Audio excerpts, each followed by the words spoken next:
Bonsoir à tous. Pour ce retour de Quartier Libre, je suis heureuse d'accueillir ce soir Gérard Mordillat, romancier, poète, cinéaste. Gérard, bonsoir. Vous avez une Bonsoir. biographie longue comme le bras, on ne sait pas par où commencer. Vous êtes notamment le co-auteur de la grande série de la fin des années 90, Corpus Christi, que Arte avait diffusé. Vous êtes également l'auteur de nombreux romans, Mélancolie ouvrière, La Brigade du rire, et plus récemment, en début d'année, en janvier, je crois, d'un nouveau livre, Quartier de noblesse, consacré à vos racines ouvrières aux éditions du Sonneur. Je ne me trompe pas? Non, c'est ça, c'est une histoire assez drôle parce que c'est François Morel, l'acteur, qui m'a envoyé aux éditions du Sonneur en disant mais tu devrais faire quelque chose avec elle, puisque ce sont deux femmes qui s'occupent de ça.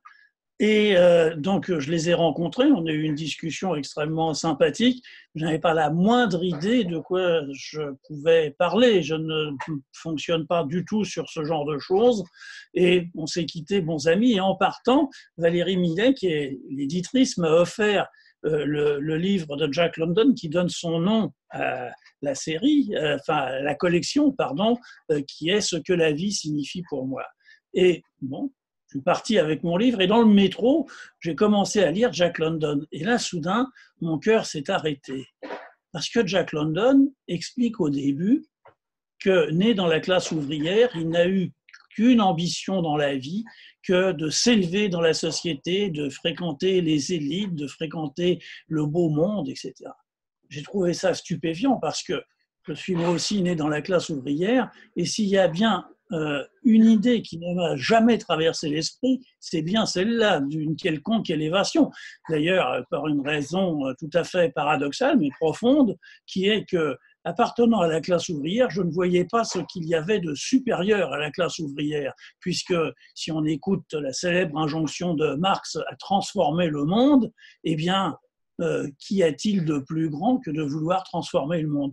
Donc, j'ai su quoi écrire, j'ai écrit ça, et le principe de cette collection est de expliquer ce que la vie signifie pour soi à travers son expérience. Donc, j'ai repris ça, et puis, bien à la fin, Jack London et moi, nous nous sommes réconciliés, puisque après son parcours, il avoue qu'il s'était trompé sur tout, et que la seule chose vraie, c'est de faire la révolution.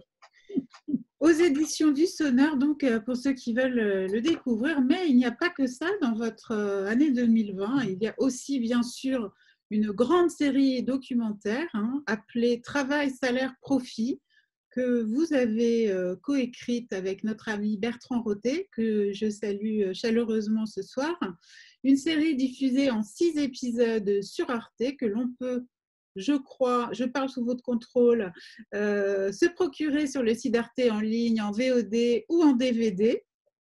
Une série, donc, Travail, salaire, profit, consacrée au néolibéralisme, où vous explorez les grands concepts de l'économie à travers toute une série d'entretiens avec de grands chercheurs internationaux, parmi lesquels David Graeber, Philippe Askenazi, Alain Suppiot, Frédéric Lordon, Daniel Linhart et j'en passe, je crois qu'il y en a une trentaine. Bizarrement, ce n'est pas du tout la même liste que les économistes récemment reçus à l'Élysée par Emmanuel Macron, à savoir Daniel Cohen, Philippe Aghion et Patrick Cartus. Visiblement, vous n'avez pas les mêmes copains que notre président Gérard. Je vous ai bien sûr invité ce soir. Oui. Oui, parce que nous ne sommes pas partis sur... on est parti des travaux de ces personnes, on n'est pas parti de leur représentation ou de leur représentativité, ça ne nous intéressait pas.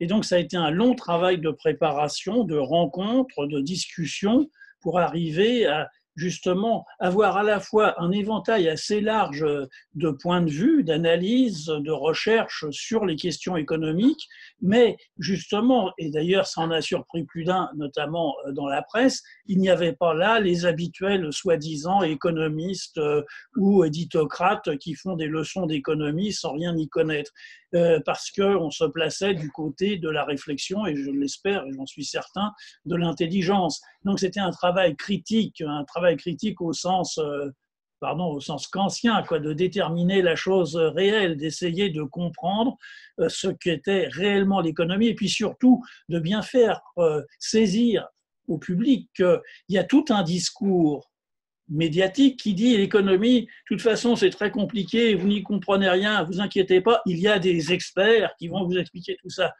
Ce qui est évidemment de la pure propagande, parce que les questions économiques sont parfaitement compréhensibles par tout à chacun, par vous, par moi, etc. Il n'y a pas besoin d'avoir fait des dizaines d'années d'économie pour comprendre ça, en partant justement des concepts fondamentaux.